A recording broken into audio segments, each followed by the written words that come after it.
Sveiki! Šodien mēs runāsim par izcilo matemātiķi Mistislavu Keldišu.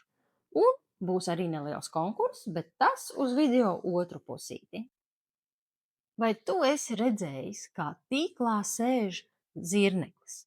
Pacietīgs un gudrs, tas tur roku uz dzīves pulsa. Tāds iespējas man radās, lasot par Mistislavu Keldišu. Būdams izcils matemātiķis, viņš spēja ne tikai saskatīt sakarības, bet arī nepalaist garām iespējas. Tomēr Keldišs bija arī azartisks, kaislīgs cilvēks, kas nekad īpaši nekautrējās no savas dišciltīgās poļu izcelsmes, kas, būsim godīgi, padomu laikos īpaši nepalīdzēja kāpt pa akadēmiskajām karjeras kāpnēm.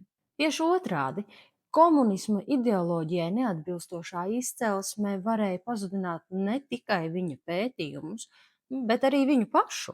Tomēr fortūna viņam bija labvēlīga, un neskatoties uz viņa ašo dabu, viņa prāta asums pasargāja viņu no kolēģu un līdzcilvēku dažreiz greizsirdības. Keldišs piedzima Rīgā, 6 bērnu ģimenē. Viņa tēvs, poļu izcelsmes inženieris Vsevolods Keldišs, bija cēlies no šļahtiķiem, poļu dišciltīgajiem. Viņa māte, Marija Skvarcova, bija krievu ģenerāļa meita. Līdz 5 gadu vecumam Keldišs dzīvoja Rīgā, Krišjāņa Valdemāra ielā 67. Tad, bēgot no kara, ģimene pārcēlās uz Maskavu. Un tur Keldišs studēja un ieguva grādu gan fizikā, gan matemātikā un arī inženierijā.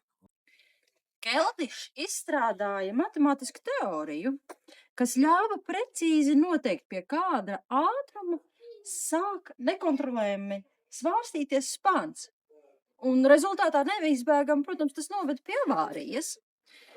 Kopš Keldiša teorijas izstrādāšanas un ieviešanas aviācijas būvē vairāk neviena lidmašīna no tā necieta un Otrajā pasaules karā dēļ tā nekrita. Līdz 46. gadam Keldišs strādāja Centrālajā aerohidrodinamikas institūtā. Pēc tam viņš tika nozīmēts par slepenā Zinātnieciski pētnieciskā institūta numur 1 vadītāju.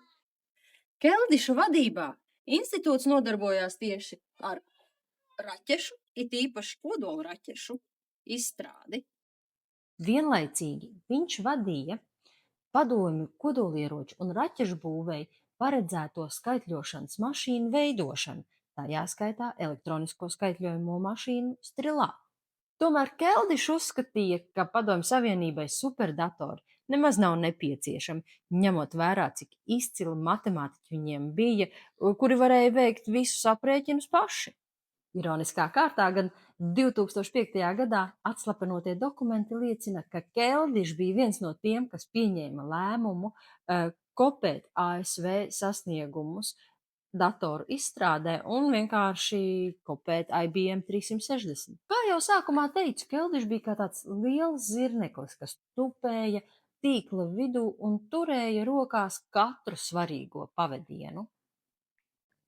Tomēr dzīve šādā nospriegojumā mēdz atspēlēties uz veselību.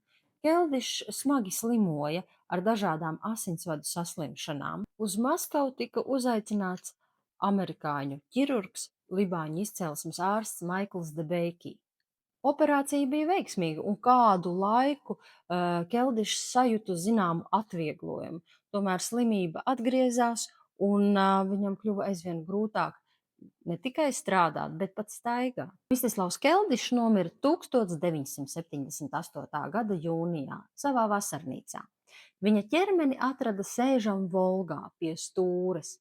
Oficiālā versija bija sirdstrieka, tomēr tas neizskaidroja, kāpēc dzinējs darbojās un garāžas vārti bija aiztaisīti ciet. Pastāv uzskats, ka smagā slimība un pastāvīgās sāpes, ko Keldišs cieta, lika pieņemt viņam lēmumu aiziet no dzīves. Bet varbūt tās nebija fiziskas sāpes, kas viņu mocīja. Varbūt viņu mocīja sirdsapziņa. Gadās jau, ka pat lieli zirnekļi sapinās paši savos tīklos. Bet laiks konkursam. Ja pamanīji, man aiz muguras ir plaukts ar dažādiem nieciņiem. Pirmais, kurš pareizi uzrakstīs, kas ir pienācis klāt, dabūs nelielu pārsteigumu balvu no manis. Un tiekamies nākamajā video, kur es atkal stāstīšu par kādu zinātnieku, šoreiz no okeāna otras puses. Tiekamies!